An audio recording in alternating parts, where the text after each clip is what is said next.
te na bayebanso bozuli bakwa kolanda biso na mokolo ya lelo tozali na Kondoyini, précisément à Louzi, où se tiennent les assises du synode 2023. Et sur ce plateau spécial synode 2023, nous avons eu la grâce de recevoir pour vous un des pasteurs de la 23e CEC qui est responsable de l'une de nos paroisses. Il va se présenter, peut-être la connaissance. Bonjour pasteur. Bonjour mon meilleur journaliste. Bandeko bazuli bakwa kolanda balingi koyeba ozali nani kombo na yo pe rôle na yo na kati ya Lelo. Oui, je suis le révérend Ekraz Bazonzimina de la 23e communauté évangélique du Congo, les consoirs de Bandalungwa, la paroisse pilote CSC Makala Mikasi. Voilà ma représentation ou mon identité. Merci beaucoup pasteur Ekraz. Tosepeli oyamba yo na mokolo lelo me motuna liboso tomoni ete synode oyo mwa makambo ebele ezalaki tomoni installation ya président na vice tomoni consécration mpe ya bapasteur question moko elingi koyela biso dao na oyo etali consécration bokese nini ezali ntango moto nano alati col te mpe na ntango alati col différence nini eza. Oui, la consécration nous amène à une mise à part d'abord, c'est-à-dire lorsqu'un pasteur n'a pas encore été dédié, n'a pas été remis entre les mains de Dieu d'une manière communautaire. Il y a un statut qu'on appelle le pasteur non consacré, c'est-à-dire lorsqu'il finit ses études, lorsqu'il est affecté dans une des paroisse de la communauté ou dans un consistoire, deuxième pasteur ou n'importe quelle fonction. Pour que cet élément, pour que ce pasteur soit confirmé, il doit passer par une étape d'une observation.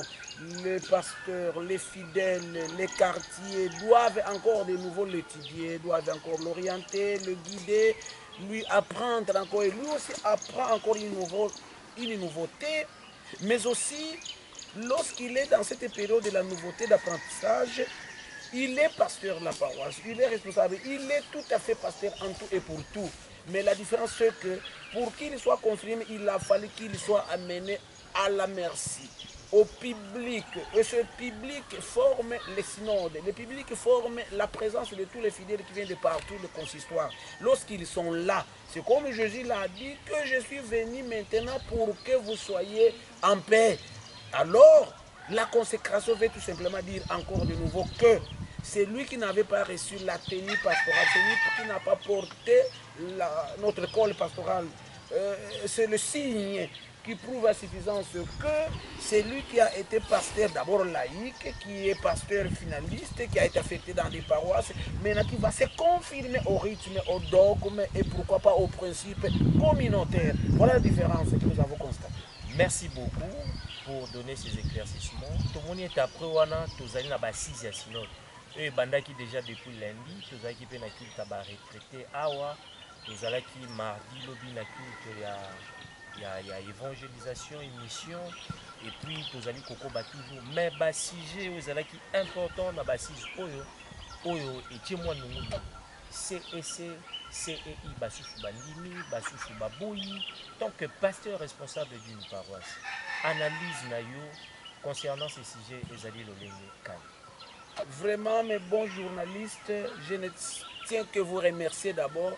C'est une question qui n'a pas été amère, une très bonne question. D'abord, s'il s'agissait seulement du nom CEI et CEC, c'est là qui a été comme notre couac. Mais qu'à cela ne tienne, n'oublions pas que tout le monde a été d'accord sur l'internationalisation. Mais ce qui a semblé compliqué, c'est le changement du nom CEI qui fit CEC. Mais alors, un grand étonnement, c'est que les conseils synodales émanant de cette question a retourné la question à la base. C'est-à-dire toutes les paroisses, tous les fidèles, y compris vous et moi qui écoutons, sont aussi fidèles. En dehors de notre statut, devions aussi se prononcer là-dessus. Mais un étonnement qui a fait à ce qui est soulèvement, c'est que pour ceux qui sont nantis de la CEC se disent qu'est-ce qui va changer si nous disons CEC ou CEI? Alors, la complication serait lorsque nous allons quitter le nom CEC, rien ne va changer. Même si on revenait au nom CEI, rien ne va changer. Ça, c'est de 1. C'est un nom tout simplement comme les autres noms. Mais qu'à cela ne tienne, il y a encore des indices qu'on nous a démontrés qui a fait en sorte que nous disions le moment n'est pas encore là pour que nous changions les noms CEC en CEI. Il y a 2 raisons majeures qui ont fait couler de salive là-bas. Il s'agit de... Si seulement si nous changeons automatiquement aujourd'hui le nom de la CEC en CEI, nous allons aussi perdre certains avantages que nous avons au niveau de l'Église de Christ au Congo. Et que le changement du nom Église de Christ au Congo, nous n'allons maintenant, nous qui sommes de la 23e communauté évangélique du Congo, cela veut dire que nous n'allons plus dire communauté évangélique du Congo. Et laisser là, qui devient AI, va poser un problème sur notre organisation.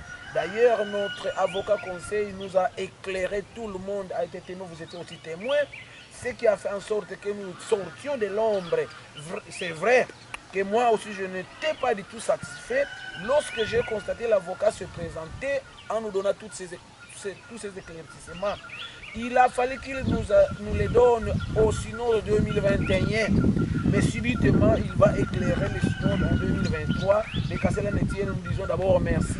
Donc, en mot, en clos, nous sommes tous d'accord sur le changement de l'internationalisation et de 2. Le changement du nom CEC en CEI, gardons d'abord notre souffle. Tel que le synode a décidé que la question rentre encore à la base, que nous sommes vous tous et nous, ce n'est pas pour aller allumer le feu pour que les gens disent non à la CEI, non. Mais expliquer lentement avec toutes de bons mots, de bonnes explications, quels sont les avantages que nous aurons. Parce qu'il y a ceux qui attendent à ce que nous disons CEI pour que ceux qui sont en France, Allemagne, Suède et consorts se retrouvent. Mais je voudrais aussi profiter, mes journalistes, à mon égard, que de la manière dont nous sommes en train de songer à ceux qui sont aux États-Unis, l'Allemagne, Belgique, Suède, n'oublions pas aussi que nous avons un grand devoir au niveau du territoire de l'Ouosi, parce que le siège de la 3e communauté évangélique du Congo, c'est l'Ouosi. Mais un Ouosi qui est maintenant terrorisé par la présence de nos frères et sœurs qui sont appelés BDK, Bundu dia Congo. Je travaillais au village, je travaillais dans 2 paroisses, grandes paroisses, pour effectuer une grande œuvre à Kibunzi où j'étais. Je viens de travailler ici dans les conseils de l'Ouosi et à la paroisse de Luko, qu'on appelle dans son siège Kilondé, où vous avez la majorité des jeunes, la majorité des papas, la majorité de toutes les personnes qui s'y trouvent sont dans les Bundu dia Congo. La question que je me suis posée, pourquoi nous sommes en train de nous lamenter, nous voulons poursuivre, aller d'abord en Allemagne, aller aux États-Unis, aller en Suède et consorts. Oui, nous allons les réévangéliser, c'est bien, mais n'oublions pas encore que tous nos fidèles qui sont dans d'autres paroisses, ici dans les Manianga, n'ont plus encore la bonne nouvelle. Non, une préoccupation. Tant que pasteur exercé au village par rapport aux réalités, avez-vous des pistes et des solutions à proposer à la communauté ou aux pasteurs à mettre en place pour récupérer nos frères, nos sœurs qui aujourd'hui se retrouvent ailleurs? Avez-vous des pistes et des solutions? Oui, ma première position, c'est une demande. Il a fallu seulement que nos dirigeants qui nous gèrent étudient, observent, arrivent à comprendre la vocation de tout un chacun. J'ai suivi mon évangéliste qui a dit qu'il faut annoncer la bonne nouvelle partout, tout en ne pas oubliant que c'est Jérusalem. J'allais souhaiter, j'allais solliciter humblement à bien vouloir utiliser les vocations et appels de chaque pasteur. Si seulement si vous reconnaissez que celui-là est un évangéliste, mettez-le là-bas. Si vous reconnaissez que c'est un coordinateur, mettez-le là-bas. Si vous reconnaissez qu'il mérite d'assumer une fonction quelconque, mettez-le là-bas. Voilà, mes journalistes, je me réserve Je sais que vous êtes en train de chercher qu'est-ce que je vais Donc dire. aussi, nous comprenons bien que chacun soit placé en fonction de ce qu'il est capable. Exactement, exactement, Ça exactement. coïncide bien avec notre dernière question. Oui. Dans ces synodes, nous constatons qu'il n'y a pas seulement les assises du synode, la révision du statut, Oui. mais aussi, on doit affecter le pasteur. Oui. Vous, tant que pasteur dans une paroisse, vous attendez à aller dans quelle paroisse? Oui, je m'attends d'aller dans la paroisse où je vais annoncer Jésus-Christ. C'est-à-dire, je ne choisis pas une des paroisses. Là où l'on m'affecte, je vais annoncer la bonne nouvelle. Je vous ai d'abord dit ça, que ce n'est pas la première paroisse où je suis. Ce qu'il faut, de n'importe quelle façon vous allez rencontrer la paroisse, c'est l'homme qui développe la paroisse. N'avez-vous pas fait une demande qu'on puisse vous affecter là où vous allez vous sentir un peu en aise? Ce n'est pas de ma qualité, ce n'est pas aussi de mon attente, ce n'est pas aussi de mes habitudes. Je n'ai jamais présenté une demande qu'on m'affecte de n'importe quoi. Ce sont les autres qui cherchent maintenant à être affectés là où je suis déjà. Il y a déjà ceux qui aspirent pour devenir là où j'ai déjà arrangé. Et quel est votre secret pour l'évolution de votre paroisse? Mon secret, c'est d'abord, lorsque vous prononcez un mot devant les fidèles, lorsque vous planifiez une activité aux fidèles, et que l'argent est là, ne déviez pas, ne désorientez pas. Faites la concrétisation de votre projet. Lorsque le projet est déjà présenté aux fidèles et qu'ils sentent, qu'ils voient, acceptez-vous, c'est fini, vous avancez. N'oubliez pas qu'il y a toujours deux camps dans une paroisse. Il y a ceux qui veulent un développement. Ne croyez pas que quand vous entendez ma calamité, il y a ceux qui ne me veulent pas, je vous souffle ça. Il y a ceux qui attendent même que je parte aujourd'hui. Donc quand je vais, ils sont très contents parce qu'ils sont déjà devant un obstacle qu'il faut contribuer. Nous n'allons pas attendre un financement qui vient des États-Unis, non, ce n'est pas ça.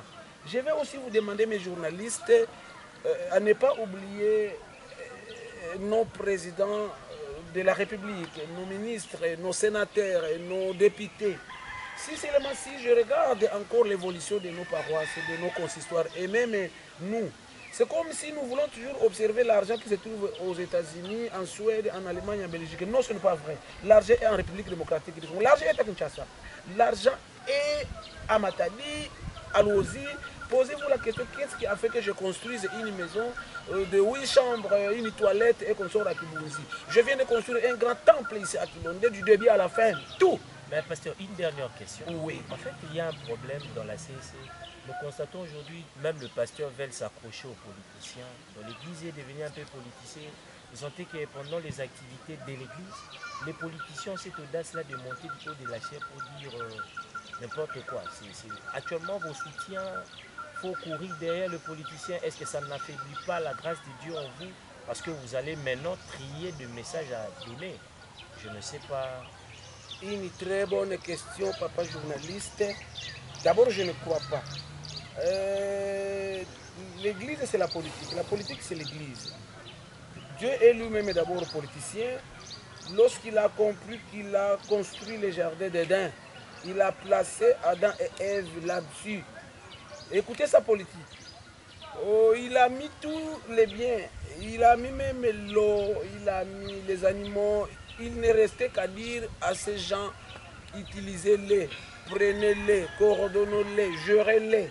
C'est-à-dire, si seulement si vous n'allez pas vous occuper de la politique, cette même politique va s'occuper de vous. Ces gens-là que vous semblez ne pas s'occuper. Mais ce sont des fidèles. Les mêmes députés sont fidèles, non? Donc c'est important de les intégrer. C'est très important, papa journaliste, c'est très important. Allez-y comprendre l'église kimbanguiste que nous sommes en train de louer. Allez-y comprendre l'église catholique que nous louons. Et aujourd'hui, si vous regardez tous les grands baobas, les évêques qui sont dans la ville de province de Kinshasa, que je peux vous citer, tous ces évêques que vous voyez sont des conseillers des présidents de la République, ils sont conseillers des ministres, ils sont conseillers des députés, ils sont. Et l'autre... Si on vous demandait de faire la politique ou de devenir honorable ministre, vous allez accepter? Je ne suis pas encore candidat, il y a des pasteurs qui sont candidats, donc non, je demande... je parle de vous. Est-ce que si cette proposition-là vous était présentée, vous allez accepter? Devenir député ou ministre, vous allez accepter? Je ne vais pas d'abord accepter. Pourquoi? Parce que le moment n'est pas encore là. Je céder la place à tous ceux qui aspirent Vous savez, n'oubliez pas, mon journaliste, que devenir un député, il faut aussi un appel devant Dieu. Devenir un sénateur et consort. Je suis déjà député comme pasteur. Merci beaucoup. Il est déjà député comme pasteur. C'était le pasteur Écrase que nous avons eu le plaisir de recevoir sur ces plateaux. Nous sommes arrivés pratiquement à la fin de cette émission. Nous disons un grand merci à Dieu qui nous a accordé le souffle de vie et la force. Merci à mon équipe technique, Emmanuel Toya, Stani Chilenge et puis Roussette. Que Dieu vous bénisse. Nous nous retrouvons à la prochaine. Ciao. Merci. Vieux Kimia.